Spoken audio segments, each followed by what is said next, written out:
मंच पर उपस्थित सभी वक्तागण, मान्यवर और देश के अलग अलग हिस्सों से, कोने कोने से इस बामसेफ भारत मुक्ति मोर्चा के राष्ट्रीय अधिवेशन में आए हुए सभी कार्यकर्ता साथियों को मेरा जोहार। जय मूल निवासी। साथियों, बामसेफ भारत मुक्ति मोर्चा का ये राष्ट्रीय अधिवेशन चल रहा है और समाप्ति की ओर है और आखिरी दिन में ये विषय चर्चा के लिए संगठन ने रखा है।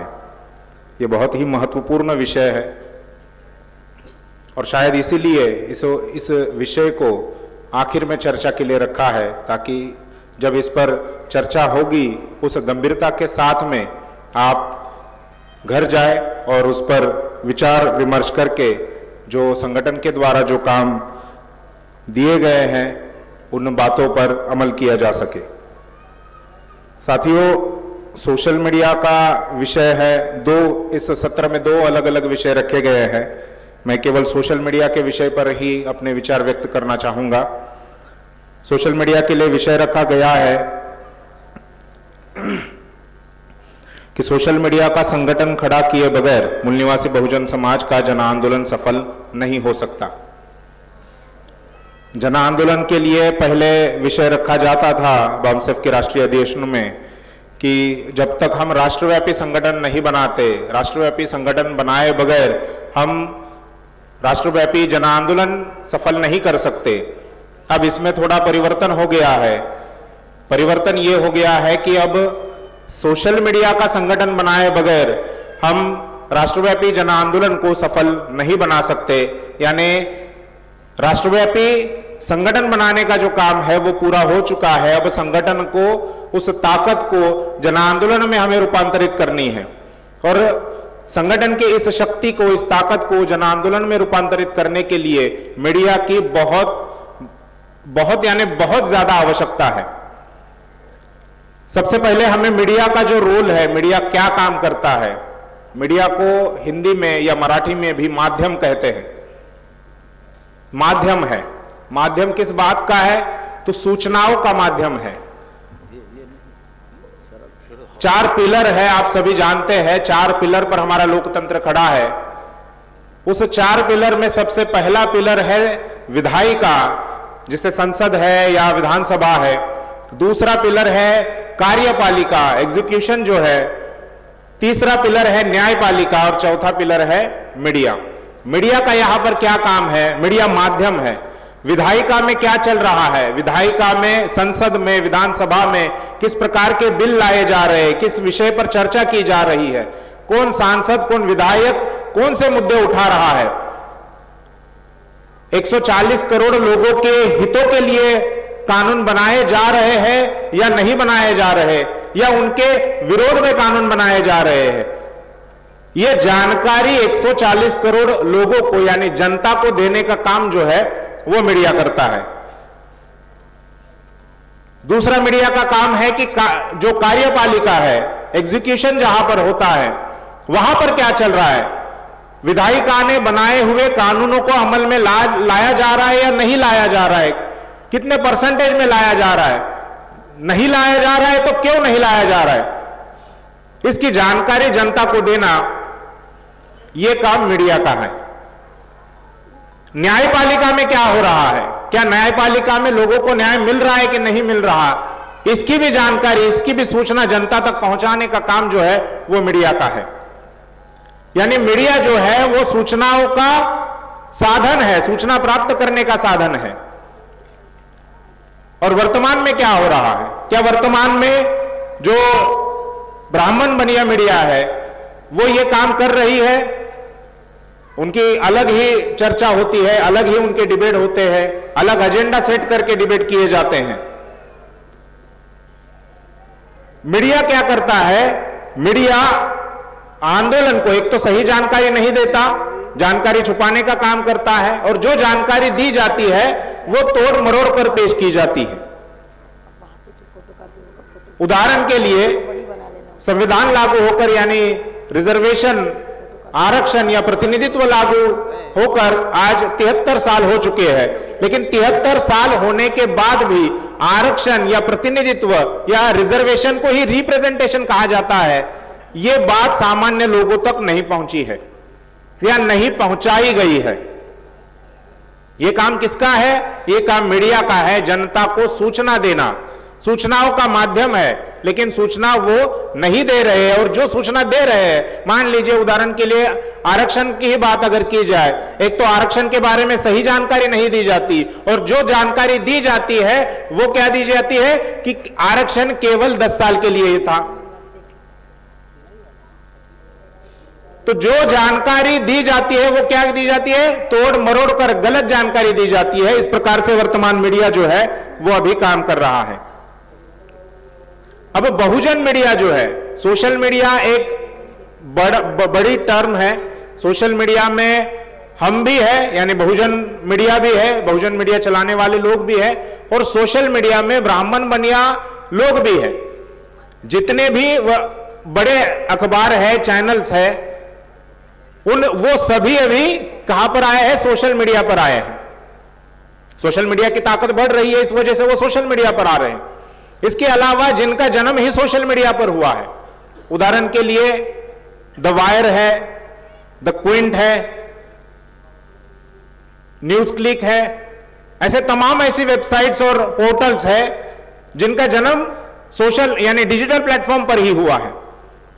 ऑक्सफैम का एक रिपोर्ट है, एक तो है ट्रेडिशनल मीडिया यानी जो वर्तमान पत्र है हमारे पास, अखबार है, टीवी चैनल है, रेडियो है, ये जो बहुत सालों से 7-8 दशकों से जो मीडिया चली आ रही है, उन पर भी ब्राह्मण बनियों का कब्जा है। और जो नया प्लेटफॉर्म डिजिटल प्लेटफॉर्म बना, उस डिजिटल प्लेटफॉर्म पर भी उन्हीं का कब्जा है। ऑक्सफैम की एक रिपोर्ट है, वो रिपोर्ट आपको गूगल पर उसकी पीडीएफ मिल जाएगी। उस रिपोर्ट में यह कहा गया है कि जो डिजिटल प्लेटफॉर्म पर चलने वाला जो मीडिया है, जिसे सोशल मीडिया कहा जाता है, उस पर भी 90% ब्राह्मण और बनियों का ही नियंत्रण है। तो हम जब सोशल मीडिया की बात करते हैं या कहते हैं या विषय यहां पर चर्चा के लिए रखा गया है, तो वो सोशल मीडिया में भी बाइफर्गेशन होता है कि वो बहुजन मीडिया की बात करता है, समूचे सोशल मीडिया की बात नहीं करता है। बहुजन मीडिया की यहां पर बात होती है। और हमारे पास में एक तो ये जो मीडिया की कमी है, ये कमी केवल हमारे ही आंदोलन में है ऐसी बात नहीं है। जब हम आंदोलन चला रहे हैं, बामसेफ के माध्यम से देश भर में एक आंदोलन चल रहा है, केवल इसी आंदोलन में ये कमी है ऐसी बात नहीं है, या अभी ये कमी निर्माण हुई है ये भी बात नहीं है। जब आधुनिक भारत की अगर बात करें, जब राष्ट्रपिता महात्मा ज्योतिराव फुले जी ने अपना आंदोलन शुरू किया, तब उन्हें भी मीडिया की जो कमी है वो महसूस होने लगी। उस वक्त मीडिया नहीं था ऐसी बात नहीं है, उस वक्त भी मीडिया था और उस पर भी ब्राह्मण बनियों का ही नियंत्रण था। इस वजह से राष्ट्रपिता महात्मा फुले जी को अपना दीनबंधु नाम का अलग अखबार चलाना शुरू करना पड़ा। अगर उस वक्त का मीडिया निष्पक्ष तरीके से काम करता तो शायद राष्ट्रपिता महात्मा फुले जी को अलग से अपना दीनबंधु नाम का अखबार चलाने की जरूरत नहीं पड़ती। यही बात बाबा साहब के आंदोलन में अगर हम देखें तो बाबा साहब के समय में भी मीडिया था, लेकिन वो भी ब्राह्मण बनियों के नियंत्रण में था। इस वजह से उन्होंने अपना अलग मीडिया शुरू करने का प्रयास किया, लेकिन साधनों के अभाव में वो नहीं कर पाए। कुछ हद तक उन्होंने किया। कांशीराम साहब के समय में यानी बामसेफ का जब आंदोलन शुरू हुआ, उस वक्त भी मीडिया की कमी रही, उस वक्त भी मीडिया था, उस पर ब्राह्मण बनियों का नियंत्रण था। इसलिए कांशीराम साहब और तमाम जो उनके साथ में काम करने वाले लोग थे, उन्होंने मीडिया शुरू किया, बहुजन संगठक नाम का साप्ताहिक और अखबार चलाने का काम किया। और आज भी ये मीडिया की जो कमी है ये हमारे आंदोलन में भी है। अब मीडिया की कमी क्यों है? एक तो साधनों के अभाव में मीडिया की कमी है।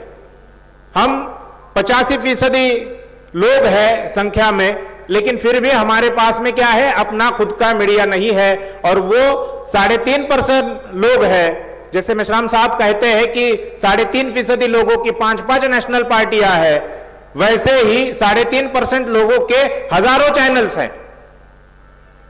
अब हमारे पास क्या है? साधनों की आज की तारीख में साधनों की कमी नहीं है। क्यों नहीं है? एक उदाहरण देना चाहूंगा कि बाबा साहब डॉक्टर अंबेडकर की जयंती देश में ऐसा कोई गांव नहीं है जहां न मनाई जाती हो, और वहां पर कम से कम 10,000 रुपए का तो खर्चा होता ही होता है। अगर 6 लाख गांव मान ले और 6 लाख गांव में 10,000 रुपए खर्चा करके अगर जयंती मनाई जाती है तो यह लगभग 600 करोड़ के आसपास का खर्चा है। मेरा गणित कच्चा है, आप कर सकते हैं कैलकुलेट। 600 करोड़ रुपए केवल एक दिन में खर्चा करने वाला हमारा समाज है, और वही समाज सूचनाओं के लिए ब्राह्मण बनिया मीडिया पर क्या है, निर्भर है। और वो ब्राह्मण बनिया मीडिया क्या करता है, वो हमें गलत जानकारी देता है, वो हमारे आंदोलन को बदनाम करने वाली जानकारी देता है। तो साधनों की कमी नहीं है। अब इसमें भी 2 प्रकार के लोग हैं, बहुजन समाज में भी 2 प्रकार के लोग हैं। पहले वो लोग हैं जिनके पास बहुत बड़े पैमाने पर पर्याप्त मात्रा में साधन है, लेकिन उनके पास में मीडिया की जरूरत की जो समझ होनी चाहिए उस समझ की कमी है। उदाहरण के लिए हम उत्तर प्रदेश में है, उत्तर प्रदेश में 4 बार बहन जी मुख्यमंत्री रह चुकी है। साधनों की कमी नहीं है, आय से ज्यादा संपत्ति वाला मामला भी चला है, तो साधनों की कमी है नहीं। फिर भी बीएसपी का एक चैनल नहीं है, ना देश नेशनल चैनल ना बनाए, उत्तर प्रदेश में काम करना है, उत्तर प्रदेश का भी एक चैनल नहीं है। चलिए चैनल छोड़ दीजिए, वर्तमान पत्र भी नहीं है, अखबार भी नहीं है, डेली पेपर भी नहीं है। वही हालत अखिलेश यादव जी की है। मुलायम सिंह जी ने जो पार्टी बनाई, चलाई, बढ़ाई, मुख्यमंत्री रहे, वे खुद मुख्यमंत्री रहे, उनके यानी अखिलेश यादव मुख्यमंत्री रहे, फिर भी उन्होंने अपना जो है मीडिया खड़ा करने का काम नहीं किया, और वो ब्राह्मण बनिया मीडिया पर निर्भर रहे, खुद रहे, और अपने लोगों को, जो मानने वाले लोग हैं, जिनके लिए उन्हें काम करना है, उन्हें भी उसी ब्राह्मण बनिया मीडिया पर निर्भर होने दिया। और वो मीडिया क्या करता है, बहन जी को कहता है बुआ और अखिलेश जी को कहता है बबुआ। इसे कहते हैं इमेज बिल्डिंग। इमेज बनाई जाती है। किस प्रकार की इमेज बनाता है हमारा ये जो ब्राह्मण बनिया मीडिया है, हमारे नेताओं की किस प्रकार से इमेज बनाता है। फिर भी इनको मीडिया की जरूरत जो है उसकी समझ अभी तक नहीं आई है। और दूसरे ऐसे लोग हैं, हमारे जैसे लोग हैं, जो जिन्हें मीडिया की जरूरत की समझ है, वो समझ रहे कि मीडिया कितना महत्वपूर्ण है, लेकिन हमारे पास क्या है, साधन नहीं है, साधनों की कमी है। अब ये सोशल मीडिया जो है, वो सोशल मीडिया कम साधनों में चलने वाला मीडिया है। इसके लिए बहुत हजारों करोड़ रुपए नहीं चाहिए। आपके पास में एंड्रॉयड मोबाइल है, उस पर आप रिचार्ज करते हो, 200, 300, 400, 500 रुपए का रिचार्ज करते हो, हर रोज आपको 1.5 GB मिलता है। एक समय ऐसा था कि महीने भर का 1.5 GB 2 GB मिलता था, आज पर डे 1.5 GB मिलता है। तो वही आपको खर्चा करना है। और जैसा मनोज साल्वे सर ने भी कहा कि जिनके पास में मोबाइल है, एंड्रॉयड मोबाइल है, सोशल मीडिया चलाते हैं, वो पत्रकार है। ब्राह्मणों ने एडिटर की ताकत जो है, एडिटर की ताकत को सीमित कर दिया था। वो केवल कुछ चुनिंदा लोगों के हाथ में ही उस एडिटर की ताकत को रखा था। सोशल मीडिया में, सोशल मीडिया की वजह से वो ताकत आपके पास में आई है। इसलिए कम साधनों में चलने वाला जो सोशल मीडिया है, उसे हमें गंभीरता से लेना होगा। उस सोशल मीडिया पर भी शिकंजा कसने का काम केंद्र की बीजेपी सरकार कर रही है। आप सभी को पता होगा कि जैसे किसानों के बारे में कानून लाए गए, कामगारों के बारे में कानून लाए गए, उसी प्रकार से 2021 में नए आईटी रूल्स बनाए गए, और नए आईटी रूल्स के माध्यम से सोशल मीडिया को दबाने का जो काम है वो करने का प्रयास यहां की केंद्र सरकार और राज्यों की जो उनकी सरकारें हैं वो मिलकर कर रही है।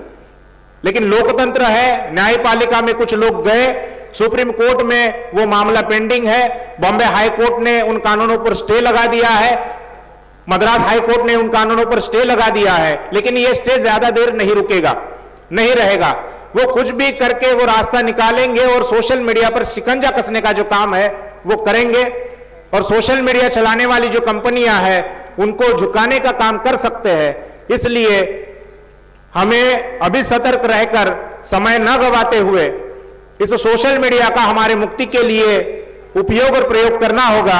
आप ऐसा करेंगे इस आशा और विश्वास के साथ आपने मेरी बात ध्यान से सुनी और यहां पर मुझे संगठन ने बोलने का मौका दिया, इसलिए मैं आप सभी का आभार व्यक्त करता हूं। धन्यवाद।